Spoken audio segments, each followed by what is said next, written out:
आइए आज समझते हैं यूज़ कार लोन या फाइनेंस रिजेक्ट होने का मेन कारण क्या है।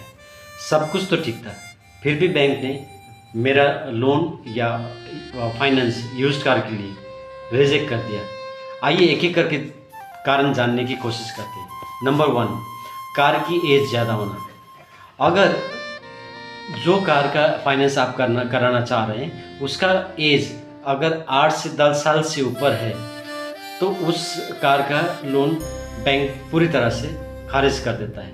नंबर 2, आरसी में हाइपोथिकेशन रहना, यानी कि जिस कार में आप लोन करने जा रहे हैं उस कार का अगर हाइपोथिकेशन येस है, उस कार का लोन अभी तक क्लियर नहीं हुआ है, अगर लोन क्लियर हुआ होगा फिर भी उसमें अगर हाइपोथिकेशन नहीं हटाया गया है तो उस कार का भी लोन रिजेक्ट हो जाता है। और कार का वैल्यूएशन कम होना, आप जिस कार को देख रहे हैं उस कार का दाम जो है वो 5 लाख रुपया डीलर या सेलर बोल रहे हैं, लेकिन उसका बैंक वैल्यूएशन करने के टाइम पे उसका 3.5 लाख रुपया वैल्यूएशन आ रहा है, तो उसमें बैंक या तो आपका लोन रिजेक्ट कर सकता है या फिर आपका कम लोन अप्रूव हो सकता है। इंश्योरेंस लैप्स होना या क्लेम हिस्ट्री, अगर उस गाड़ी में कोई भी इंश्योरेंस अगर उसका लैप्स हुआ हो या उसका क्लेम जो हैवी क्लेम अगर ऑलरेडी उसमें हो रखा है तो फिर इस केस में भी लोन कैंसिल हो सकता है, क्योंकि उस बैंक को उस चीज़ को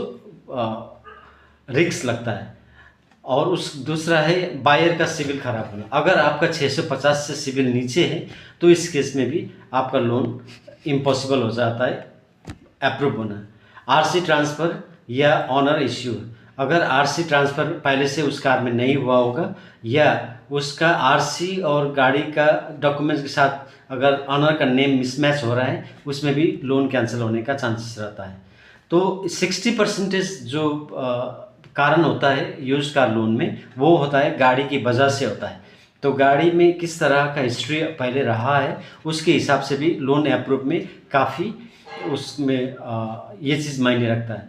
इसीलिए आप जब भी लोन कराना जाएं पहले तो आप कार का वैल्यूएशन करके उसको चेक कर लीजिए, लेकिन उससे पहले आप अपना सिविल ज़रूर चेक कराइएगा। तो इसी तरह का इन्फॉर्मेशन पाने के लिए आप ज़रूर फॉलो करके रखिएगा। Thank you.